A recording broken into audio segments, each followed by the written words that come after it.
예, 반갑습니다. 저는 여명학교의 조명숙 교감입니다. 예, 만나 뵙게 돼서 너무 반갑고요. 저는 지금 그 연세대 대학원에 재학 중입니다. 그래서 여러분들하고 비슷하게 학생인데요. 그래서 동문을 보게 돼서 반갑습니다. 제가 제 얘기를 좀 해드리면요. 어떻게 제가 탈북자를 만나게 됐는지, 그리고 앞으로 여러분들이 어떤 걸 준비해야 되는지 함께 나누고 싶어서 왔습니다. 저는 빈민촌에서 태어났어요. 서울의 그 끝자락에 상계 1동이라는 곳에서 빈민촌에서 태어났는데, 부모님이 가난하기 때문에 빈민촌의 아이들은 자연스럽게 가난할 수밖에 없고 또 소외돼서 살 수밖에 없습니다. 그런데 제가 어느 날 우리 동네 언니들은, 내 선배들은 나는 크면 저 언니들처럼 살겠지 그러면서 한번 어떻게 살아가는지 이제 보았습니다. 그런데 좀 이쁜 언니들은 룸사롱을 다니고 못생긴 언니들은 공장을 다니더라고요. 그래서 제가 어느 날 거울을 딱 봤어요. 내가 어느 쪽에 더 확률이 많을까? 제가 어느 쪽에 확률이 더 많겠어요? 네? 그런데 어떤 사람은 룸사롱 옆에 공장이요 막 이런 사람도 있어요. 근데 사실은 두 곳 다 가고 싶은 곳이 아니죠. 사람이 미래가 별로 이렇게 희망적이지 않으면 막 살게 돼 있어요. 열심히 하지 않고. 그래서 저는 많이 놀았습니다. 근데 저희 엄마가 막 제가 아무 생각 없이 막 놀고 대충 살아가니까 어느 날 저한테, 얘야, 엄마처럼 고생하지 않으려면 대학을 가라. 공부해서 전문대를 가면, 전문대라도 가면은 엄마처럼은 살지 않아. 그런 사람들은 공장에 가더라도 반장부터 하더라. 그래서 제가 가만히 생각해 보니까 그런 것 같았어요. 근데 그때가 언제냐면 고3의 10월의 마지막 날이었어요. 그때 엄마한테 그렇게 듣고 제가 마음을 바꿔서 공부를 열심히 했다 그래도 대학에 들어갔겠습니까? 못 들어갔죠. 그래서 재수를 했습니다. 근데 저는 여고를 나왔거든요. 근데 재수하러 학원 가보니까 남학생들이 많더라고요. 또 제가 좀 예쁘게 생겼잖아요. 그죠? 아멘?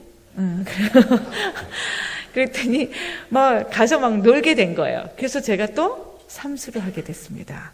저는 삼수를 하지 않은 사람하고는 인생을 논하지 않습니다. 인생 논할 분 계신가요? 저랑? 별로 안 계신 것 같은데. 대학을 들어갈 때 어떤 과를 가야 되는지 고민을 하게 됐습니다. 그런데 다른 과는 다 자기가 잘 먹고 잘 사는 과 같아요. 그런데 교사가 되면 저와 같이 힘든 사람, 부모가 가난해서 자녀들이 자연스럽게 힘들게 살 수밖에 없는 아이들을 잘 가르쳐줘서 이 가난의 대를 끊는 교사가 돼야 되겠다. 이렇게 생각했습니다. 그래서 사범대에 들어가서 공부를 이제 하고 있는데, 대학교 3학년 때 우연하게 저희 집에 잘못 걸린 전화가 왔습니다. 그래서 누구 없는 사람을 찾길래 몇 번에 거셨어요? 그랬더니 혀꼬부라진 소리로 빨tilsam에 막 이렇게 얘기하시는 거예요. 그래서 한국 사람이세요? 그랬더니 자기는 파키스탄 사람이라는 거예요. 그래서 제가 그분이 잘 알아듣기 쉽도록 영어로 You got the wrong number 그랬어요. 그랬더니 이분이 미안 있습니다. 그리고 전화를 끊더라고요. 근데 다시 금방 전화를 와서 혹시 영어를 할 줄 알면 자기를 좀 도와달라는 거예요. 그래서 무슨 일이십니까? 그랬더니 자기 친구랑 자기가 한국에 돈 벌러 왔는데 친구가 공장에서 너무 많이 다쳐서 더 살지 죽을지 이걸 모르겠다는 거예요. 그래서 와서 통역을 좀 해달라고. 그래서 제가 가봤습니다. 여러분 떠먹는 요구르트 아시죠? 그러면 그 숟가락을 만들어내는 공장에서 이 외국인들이 일하고 있었는데, 한 시간 정도 일하면 이게 좀 기계가 쉬도록 차가워지도록 해야 되는데 사장님이 돈을 많이 벌고 싶어서 쉬지 않고 기계를 막 돌리신 거예요. 그래서 이 기계가 폭발이 됐습니다. 그래서 그 앞에 있던 파키스탄 노동자의 가슴을 관통했어요. 그래서 이분이 이제 쓰러졌는데 제가 그때 23살이었거든요. 여러분들하고 별로 차이가 안 나죠. 근데 저한테 전화 건 사람은 22살. 그 다음에 아파서 누워있는 사람은 21살이었어요. 그래서 깜짝 놀랐죠. 저는 제가 빈민촌에서 태어났지만 저는 가난했지만 우리나라는 부자잖아요. 그죠? 그래서 제가 자존심만 좀 죽이면 먹고 사는 건 문제가 아니죠. 그런데 이 동남아에 못 사는 나라의 이 청년들은 자기는 좀 똘똘하고 그래도 이 나라가 너무 가난하니까 거기서 먹고 살 수가 없는 거예요. 그래서 외국에 나가서 돈을 벌어서 가족들을 부양해야 되는 거죠. 그래서 제가 참 안타깝더라고요. 근데 그 시점이 언제냐면 제가 하나님을 진하게 믿고 한 달이 채 안 됐을 때예요. 우리 집에서 처음으로 예수를 믿는 사람이었기 때문에 어떻게 행동해야 되는지 몰라서 딱 3가지를 가지고 행동 규범으로 삼자. 첫 번째는 하나님께서 왜 보여주셨을까? 두 번째는 예수님이라면 어떻게 하실까? 세 번째는 예수 믿는 나는 어떻게 해야 되나? 이 3가지 원리에 의해서 그 사람을 바라보니 제가 도와야 되겠어요? 안 도와야 되겠어요? 예, 도우면서 인생이 꼬이기 시작했습니다. 그래서 이분 막 돕다가 제가 하나님 앞에 내려놓을 수 있는 유일한 꿈이 교사의 꿈이었어요. 그래서 그걸 내려놓고 외국인 노동자를 돕기 시작했습니다. 그렇게 93년부터 97년까지 돕다가 정말 배용준처럼 생긴 남자랑 제가 결혼을 하게 돼요. 제 이 바닥에 송혜교거든요. 예, 보시면 아시겠죠? 예. 근데 제가 엄마한테 결혼 승낙 받으러 엄마 배용준 같이 생긴 사람 데려올게 하고 딱 저희 남편을 보여주니까 엄마 너무 놀라가지고 막 그 손잡이 긴 바가지로 저를 막 때리시면서 야 이년아 네 눈엔 저게 배용준이냐? 내 눈엔 양택조다 양택조 그러시면서 막 때리셨어요. 근데 이분이랑 결혼을 해서 신혼여행으로 우리가 많이 돕던 외국인 노동자 중에 가장 많은 분들이 중국 교포셨습니다. 그분들을 이제 찾아뵐 겸 중국으로 신혼여행을 갔습니다. 그런데 한국에서 일하다가 높은 곳에서 떨어져서 이 하반신 마비가 된 분이 계세요. 중국 교포 중에. 제가 그분을 찾아뵀는데 그분이 저한테 선생, 이런 나도 외면할 수 없는 사람들이 있는데 좀 도와주십시오. 그래서 제가 한국에서는 저 같은 빈민이 사실 제일 가난하죠. 그렇죠. 그래서 저 같은 아이들을 돕겠다고 교사의 꿈을 가졌는데 외국인 노동자를 보곤 이 사람들이 더 어렵구나. 그래서 제가 그 꿈을 이제 바꿨거든요.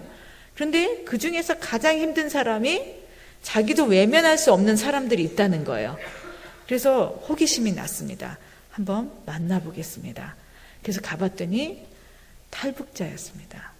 제일 처음 만난 애가 15살짜리 탈북자였는데 키가 130도 안 되는 거예요. 그래서 제가 깜짝 놀랐습니다. 이 아이한테 너 어떻게 왔니? 앞으로 어떻게 할 거니? 물어도 대답을 안 하고 눈만 꼼빡꼼빡거려요. 그래서 저 너무 안타깝죠. 보이는 거는요. 이 팔다리가 너무 가늘어가지고 뼈밖에 없는 거예요. 그리고 배는 이렇게 볼록하고. 그래서 얘한테 계속 물어보는 게 제가 좀 미안해서 얘야 대답 안 해도 되니까 너 뭐 먹고 싶으니 선생님이 맛있는 거 사줄게. 그랬더니 저하고 이렇게 얘기를 하다가요. 갑자기 벽을 탁 보면서 다갈 주시오. 이러는 거예요. 여러분 다갈이 뭔지 아세요? 북한말로 다갈이 뭘까? 닭알. 닭의 알이니까 계란이죠. 그런데 여러분 눈앞에서 너무 못 먹어서 못 큰 애가 계란 사달라 그러면 그것만 사주시겠어요? 제가 얘를 데려가서 중국의 식당에 데려가서 돼지고기, 소고기, 닭고기를 된 음식을 많이 이제 샀습니다. 그 중에 하나가 돼지 비계를 중국의 향신료가 많죠. 그걸 볶아낸 요리가 있었습니다. 얘가 냄새가 자극적이니까 그걸 막 주워 먹었어요. 그런데 이 첫 번째 게 다 소화도 되기 전에 얘가 토하는 거예요. 그 자리에서. 얘는 기름기라는 걸 한 번도 먹어본 적이 없는 애 같아요. 얼굴도 너무 푸석푸석거리고 머리도 막 다 땜빵이 나고 이게 갈변이 돼가지고 너무 영양분을 섭취를 못하니까 갈색으로 다 머리 색깔도 변했어요. 그런 애가 비계 덩어리를 먹으니까 이 소화가 안 됐던 거죠. 그래서 막 토했어요. 그래서 너무 미안하더라고요. 그래서 이 아줌마한테 아줌마 계란 좀 10개만 삶아주세요. 그랬더니 계란이 10개가 나왔습니다. 그리고 제가 잠깐 전화를 걸러 밖에 나갔다가 한 1, 2분 정도 있다가 들어왔는데 계란 10개가 하나도 없는 거예요. 계란은 어떻게 해서 먹어요? 껍질을 까서 먹어야 되잖아요. 그러면 계란을 먹었으면 옆에 껍질이 있어야 되잖아요. 껍질도 없는 거예요. 그래서 저는 아니 돼지 비계도 소화를 못 시킨 애가 계란을 껍질째로 먹었다고 생각했으면 얼마나 놀랬겠어요. 이거 큰일 나잖아요. 그래서 어머 너 이거 어떻게 먹었니? 너 이거 어떻게 먹었어? 그랬더니 얘가 입으로 먹었시오. 입으로 먹었시오. 그러는 거예요. 어떻게 먹었냐 그랬더니 입으로 먹었다는 거예요. 그래서 가만히 보니까 이쪽 소매 밑에 계란 5개, 이쪽 소매 밑에 계란 5개를 이렇게 움키고 있으면서 입으로 먹었시오. 입으로 먹었시오. 이러는 거예요.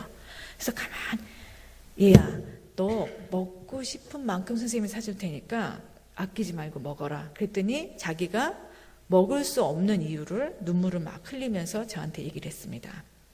북한이 94년도에 김일성이 죽었습니다.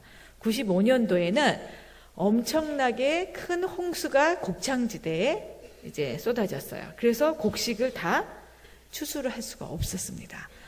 그러면 96년도부터는 식량을 다 걷어서 배급을 주는 배급 체제에서 식량이 없는 거죠. 그리고 또 폐쇄되었으니까 원조도 들어갈 수가 없고. 그래서 저희 인민들한테 북한에서는 인민 여러분, 올해는 고난의 행군 시기입니다. 알아서 먹고 사시오. 이러면서 북한 중앙방송 TV 맨날 똑같은 아나운서 나오는 거 아시죠? 그 사람들이 그렇게 얘기했습니다. 그래서 모든 사람들이 정말 풀뿌리를 뜯어먹으면서 연명을 하다가 이 아이의 엄마가 풀뿌리를 뜯어먹다가 전염병에 걸린 거예요. 파라티푸스라는 열병에 걸려서 죽어가면서 이 큰아들한테 얘야, 내 병은 내가 안다. 나는 닭알 하나만 먹으면 엄마는 지금이라도 벌떡 일어날 수 있을 것 같아. 이렇게 얘기를 하는 겁니다. 그런데 먹을 게 없어서 몸이 다 말라서 죽은 사람들이 어디 가서 계란을 구하겠어요. 그래서 엄마가 돌아가실 때까지 이 계란을 구해다 주지 못한 거죠. 그러니까 그게 너무 한이 돼서 누군가 맛있는 걸 사주겠다고 하니까 다갈 그랬고, 진짜 이게 나오니까 이 죽어갔던 엄마가 생각이 나고, 그 다음에 집에서 자기가 옥수수 훔쳐올 때만 기다리던 동생들이 생각나서 얘가 이제 그걸 먹을 수가 없었던 거죠. 얘는 어떻게 중국으로 오게 됐냐면요. 북한하고 중국하고 북한의 산에 가면, 혹시 여기서 중국과 북한 국경지대에 가보신 분 계세요? 몇 분 계시네요. 갔더니 산에 나무가 하나도 없죠? 북한의 나무를요, 다 베서 중국의 옥수수하고 물물 교환을 합니다. 그런데 중국 옥수수를 이제 열차가 기차에 싣고 북한으로 들어가면 군인들이 하역을 하죠. 그럼 나달들이 조금 남으면, 여러분 꽃제비라는 얘기 들어보셨어요? 그 아이들 거지를 북한에서는 꽃제비라고 얘기를 합니다. 그 꽃제비들이 기차에 올라가서 그 남은 나달을 가지고 도망가는 거예요. 근데 이 아이는 3일을 굶고 기차에 탄 거죠. 그래서 먹을 게 있으니까 훔쳐오기 이전에 자기가 막 먹은 거예요. 굶다가 먹으니까 어떻게 돼요? 식곤증이 온 거죠. 그래서 잠이 들었는데 그 사이에 이 열차가 중국으로 온 거예요. 그래서 눈 떠보니까 웬 중국 사람들이 샬라 막 이러고 있으니까 무서워서 막 덜덜 떨고 있다가, 지나가던 저를 아는 중국 교포가 걔를 데려다가 이제 집에 잘 보호하고 그랬던 겁니다. 이 아이를 너 어떻게 할 거니? 너 선생님이랑 같이 남한에 가서 살래? 아니면 여기서 살게 해줄까? 아니면 북한에 다시 돌아갈래? 그랬더니 이 아이가 15살짜리 아이가, 선생님 저는요 동생들을 살려야 돼요. 제가 여기 더 있으면 동생들이 죽습니다. 그래서 다시 들어가겠다는 거예요. 그래서 이 아이한테 담배하고, 그 다음에 엿하고, 그 다음에 쌀 조금하고 돈 조금을 몸에다 쥐어주고, 그 다음에 중국 돈 100원짜리가 우리나라 돈으로 한 2만 원 정도 가치가 있거든요. 그걸 5장을 아주 얇게 이렇게 접어서 비닐에다 싸서 실을 이렇게 묶어서 이 항문에 집어넣어줬어요. 국경을 넘을 때 몸에 있는 거는 군인들한테 다 뺏기더라도, 가지고 있는 건 군인들한테 다 뺏기더라도 자기 몸속에 있는 거는 이제 나중에 이제 실로 이렇게 당겨서 동생들하고 같이 살라고. 근데 제가 평생에 그날 일이 잘한 건가 후회가 될 때가 많아요. 혹시 2명을 살리겠다고 3명을 다 죽인 게 아닐까? 1명이라도 살릴 수 있었지 않았나? 그래서 제가 늘 마음에 부담이 있습니다. 이게 정말 북한이 장난이 아니구나. 근데 저를 도와주던 중국 교포 할아버지 중에 연변에 조선족 교수님이 한 분 계셨어요. 그분이 이제 역사학과 교수인데 저를 데리고 내가 오늘 선생한테 꼭 보여줄 게 있습니다. 그래서 저는 좋은 데를 가는 줄 알았어요. 그래서 이제 그 할아버지를 뒤를 따라서 갔습니다. 근데 웬 야산으로, 동네 야산으로 올라가시더라고요. 그래서 제가 이제 막 같이 갔습니다. 그랬더니 웬 오두막 앞에서 딱 쓰시는 거예요. 그 앞에 봤더니 사발면 뚜껑이 여기저기 막 질비하게 있고, 뭐 걸레도 있고, 무슨 사람 용변 본 것도 있고, 굉장히 지저분한 그런 곳이에요. 근데 거기 탁 서서 할아버지가 이러고 고개를 숙이고 계시는 거예요. 그러더니 제가, 아니, 할아버지 여기가 어디예요? 그랬더니 제 손을 딱 잡고 당신이 이렇게 탁 가슴에 이렇게 두고 막 우시는 겁니다. 그러면서 하시는 말씀이, 선생, 조선 민족이 이랬던 적은 없습니다. 우리 정신대가 뭔지 아시죠?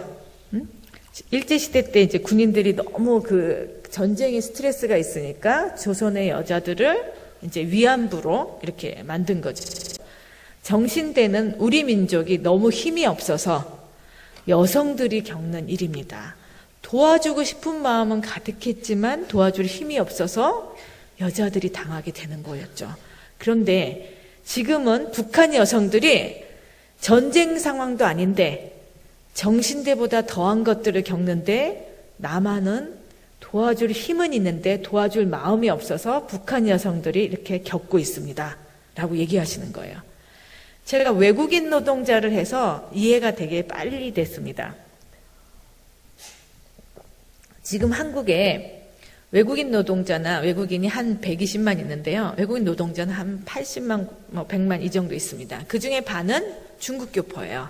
대부분의 어떤 사람들이냐면 가임기, 임신이 가능한 그 연령대 여자들이 한국에 위장 결혼해갖고 이렇게 오는 거죠. 그래서 아무리 작은 식당에도 서빙 보는 분들은 중국 교포분들이 많으시죠.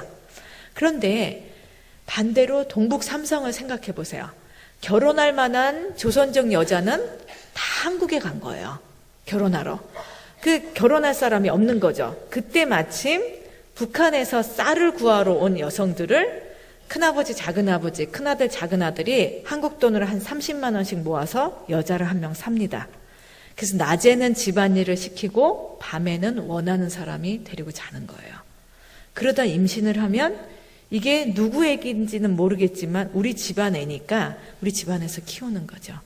그런데 그 돈도 없는 농촌 총각들은 산속에 움막에 지금 북한 여성들이 와서 지금 숨어 살고 있다. 이게 소문이 나면 사발면 뚜껑에다가 국수를 이렇게 삶아가지고 돈이랑 해서 가지고 갑니다. 그래서 움막에다 딱 집어넣어주면 배고픈 여성들이 그걸 먹고 그다음에 돈은 이제 북한 갈 때 쓰려고 그래서 거기서 자고 내려오고 이런 공간을 저한테 보여주시는 거예요. 그러면서 이 조선족 할아버지는 크리스찬이 아니에요. 이분이 뭐라고 하냐면, 선생님, 이 역사는 과연 이 부분에 대해서 뭐라고 얘기를 할까요? 후손들은 과연 뭐라고 얘기를 하겠습니까? 라고 얘기를 해서 제가 굉장히 마음이 안 좋았어요. 그런데 한 조선족 아저씨가 제가 그때 신혼여행으로 중국에 갔잖아요. 그래서 뭐 결혼 반지, 그 다음에 전세 자금 이런 걸 다 이제 팔아가지고 탈북자를 도와도 한도 끝도 없는 거예요. 그래서 조선족이 이래갖고 문제가 안 되니까 거기 시체가 있는데 그걸 찍어서 한국의 언론에다 좀 뿌리자. 그러면 한국 사람들이 도와줄 거 아니냐. 네가 돕는다고 될 문제가 아니다. 그래서 저랑 같이 그 시체가 있다는 두만강변으로 갔습니다. 근데 금방까지도 까마귀가 그 시체를 뜯어먹고 있었어요. 그래서 가서 막 보니까 너무 안타까웠죠. 그런데 이 조선족이 뭐라고 얘기를 하냐면, 선생, 이분은 크리스찬이 아니에요. 선생이 믿는 하나님이 보시기에는 이 광경이 어떠실까요? 북한 사람들은 너무 맥이 없어서 힘이 없어갖고 그 두만강을 건너야지만 탈북을 할 수 있으니까 두만강을 막 뛰는 거죠. 여러분 물 안에서 뛰어봤어요? 뛰어지나요? 안 뛰어지죠. 근데 빨리 건너야 되니까 북한 사람들이 전력 질주를 하는 거예요. 자기 있는 힘을 다 쏟아서. 근데 막 그렇게 가다가 돌뿌리에 걸려서 넘어지면 얘네들이 이제 못 일어나고 그 물에 빠져서 죽는 겁니다. 북한 사람들은 너무 힘이 없어서 허리도 안 차는 두만강물에 빠져 죽고 그 살을 까마귀는 뜯어먹고, 남한 사람들은 중국에 와서 보신관광 와서 까마귀가 정력에 좋다고 한 마리에 10만 원씩 20만 원씩 삶아먹는 이 광경을 선생님이 믿는 하나님이 보시기에는 어떠실까요? 저도 굉장히 궁금했습니다. 그리고 하나님한테도 화가 났어요. 어떻게 북한 땅에는 풀뿌리도 안 나게 저렇게 만들어 두시냐, 그러면서 제가 막 화가 났습니다. 그래서 하나님 앞에서 막 기도하는데 그때 저한테 하나님께서 들려주신 이 성경 구절이 출애굽기 2장 23절에서부터 25절까지예요. 이게 무슨 내용이냐면 요셉이 그 애굽의 형들 때문에 팔려갔죠. 근데 그 애굽에서는 오히려 재상이 돼서 가뭄을 잘 다스립니다. 그래서 굉장히 유능한 재상이 됐고, 그리고 굶고 있는 이스라엘 형제들을 이제 다 애굽으로 초청합니다. 그래서 잘 살게 돼요. 그런데 이 요셉의 고마움을 아는 애굽 왕들이 다 죽고, 그리고 오히려 이집트 사람들이 이게 이스라엘 백성들을 막 구박을 하고 핍박을 하고 노예살이를 시킵니다. 그때 이스라엘 백성들이 하나님한테 기도하는 거예요. 하나님 살려주십시오. 하나님 우리를 가나안 땅으로 보내주십시오. 그래서 하나님이 그 기도 소리를 들으시고 아브라함과 이삭과 야곱에게 하신 그 언약을 기억해내시고 이분들을 출애굽시키는 장면이에요. 근데 제 귀에는 어떻게 들렸는지 아세요?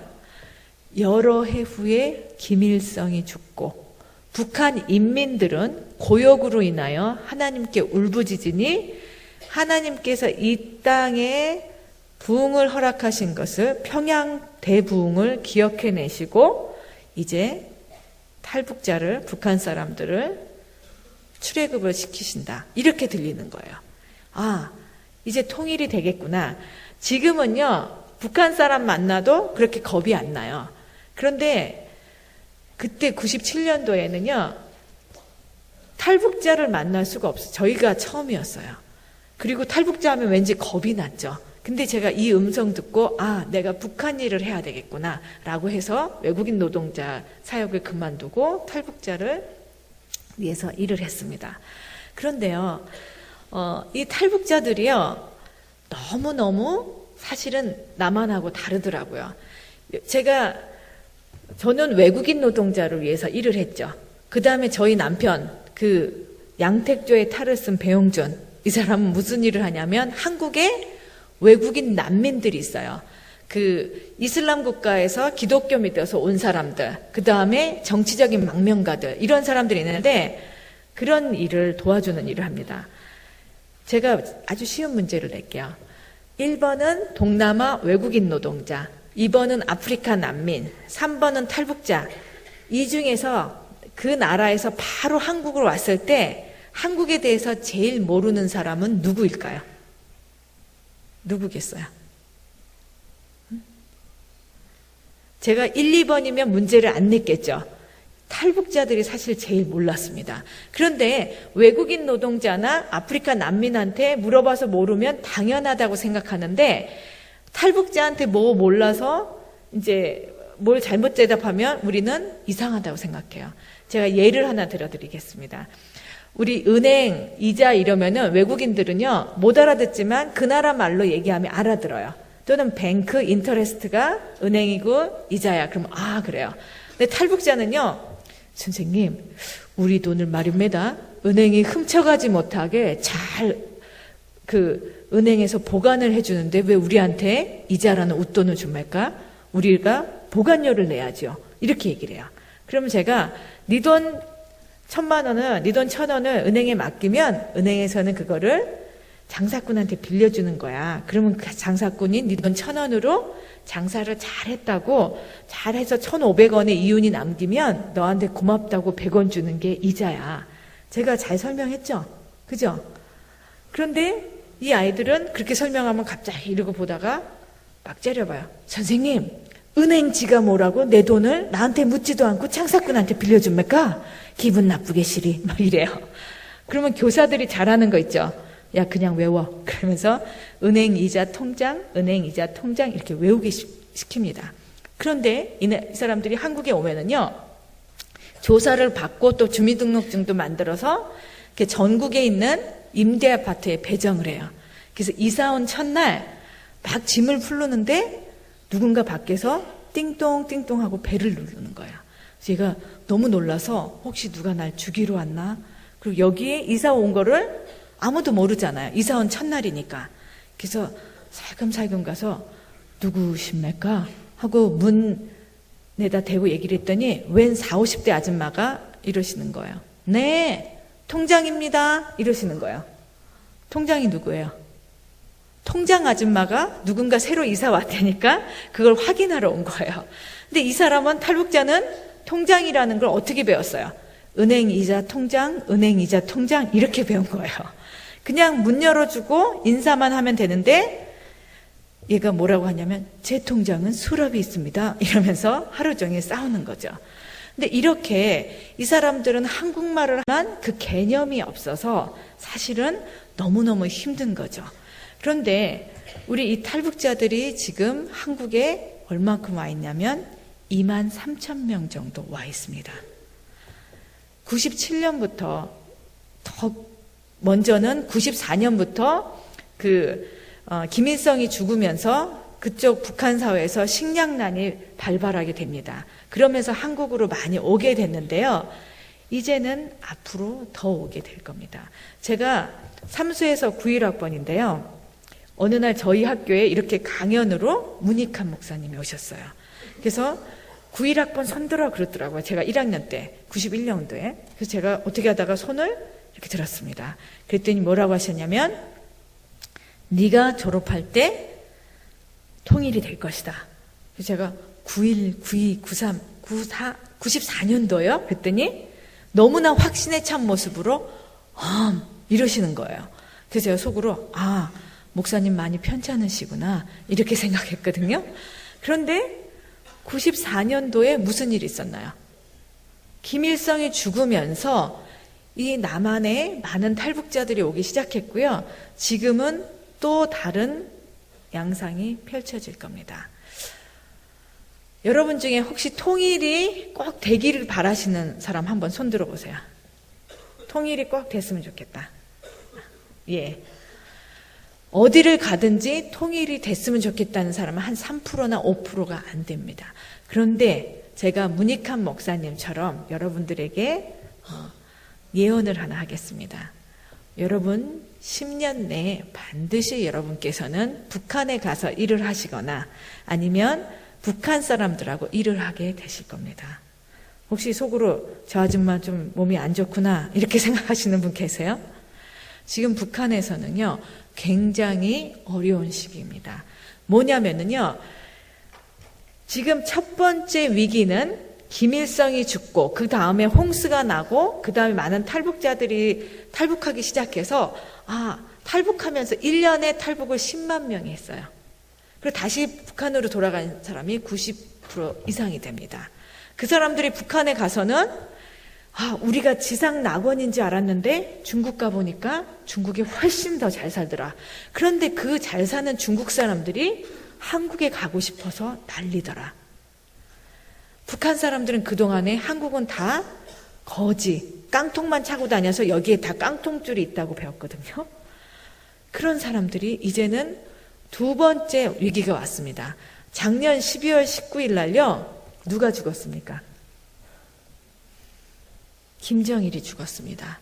그리고 올해 태풍 볼라벤, 덴빈 이래서 곡창지대에 엄청난 피해를 입혔습니다. 그런데 첫 번째 위기가 왔을 때 김일성이 죽었을 때는 김정일이 몇 살이었어요? 50대 후반이었단 말입니다. 그래서 오히려 든든한 마음이 있었습니다. 그런데 지금의 북한의 후계자는 지금 몇 살인가요? 28살이에요.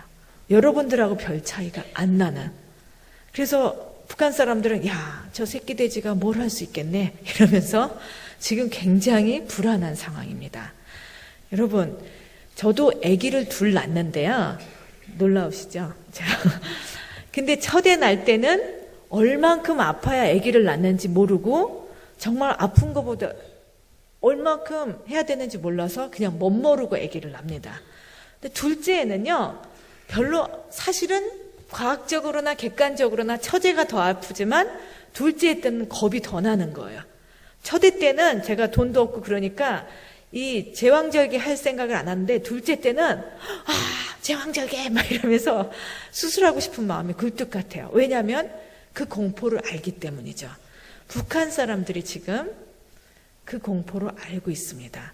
그리고 여러분들이 원하든 원치 않든 통일이 반드시 될 겁니다. 그래서 여러분들 준비하셔야 됩니다.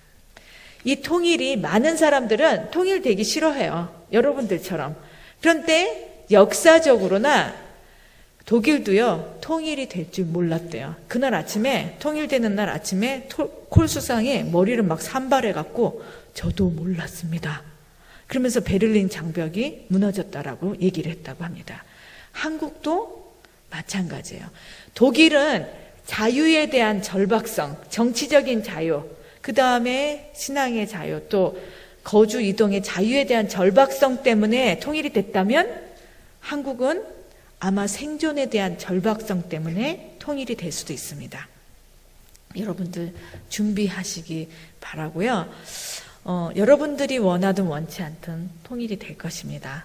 그리고 지금 이 시기에 왜 하나님께서 여러분들을 청년으로 세우셨는지 여러분들이 고민하시기 바랍니다. 저는 제가 이렇게 여러분들을 보니까는요, 저보다 다 많이 가지셨어요. 저는 삼수에서 저도 너무너무 고생을 했지만 삼수를 했는데도 좋은 대학을 못 갔습니다. 근데 하나님께서 대학으로 또는 시스템으로 이 통일을 이루시는 거 아니에요. 사람을 쓰십니다. 그래서 여러분들이 들을 게 있는 사람들은 들으시고요. 통일에 대해서 아니 인생 뭐 있습니까? 대충 남들 먹는 새끼 먹고 그냥 여러분들 꿈이 뭐였어요? 고등학교 때는 유효기간 4년짜리 꿈이었잖아요. 좋은 대학 가는 꿈. 그런데 지금의 여러분들은 꿈은 뭡니까? 유효기한 10년짜리 꿈. 좋은 직장에 취직하는 것. 그런데 여러분, 호랑이 꿈을 가지고 있어야 고양이라도 그립니다. 그런데 여러분들이 지금 꿈을 하나님한테 한번 맞춰보시고요. 이 민족의 그 북한을 회복시키는 꿈을 좀 꾸셨으면 좋겠습니다. 통일이 어쩌면 그 길이 십자가처럼 보이는데요.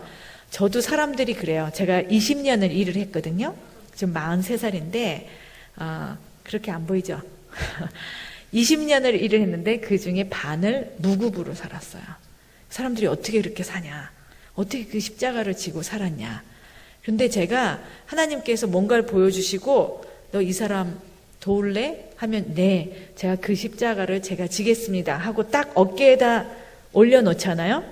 그럼 하나님께서는 그 마음을 보시고 십자가하고 저하고 자리를 바꿔주시고 저는 한 번도 그래서 십자가를 지고 간 적이 없어요. 십자가를 타고 간 적은 많습니다. 여러분들이 지금 자기의 실력이나 자기의 위치가 어떻든지 상관없이 자기 인생을 한번 민족하고 맞춰보시고요. 하나님의 음성을 들으시면서 꿈을 좀 키워나가셨으면 좋겠습니다. 그래서 지금 제가 보니까 많이들 힘드시고 또 미래의 불특정 또 어떻게 해야 될지 몰라서 되게 힘들어하시는 분들도 계시는 것 같은데요. 저도 그랬습니다. 저도 재수 삼수할 때 그랬고요. 대학 다니면서도 그랬는데 제가 어려운 사람들을 도우면서 또 제 꿈이 뭐라 그랬어요. 처음에 포기했던 꿈. 교사인데 지금 뭐로 소개를 받았습니까? 교감으로 받았죠. 제가 내려놓으면 하나님께서 그것을 들어서 쓰십니다. 그래서 여러분들이 저보다 더 좋은 경험들, 좋은 간증들 가지실 거로 저는 기대하고 있고요. 민족을 위해서 회복시키고 꿈꾸시는 여러분들이 되시기 바랍니다. 예, 감사합니다.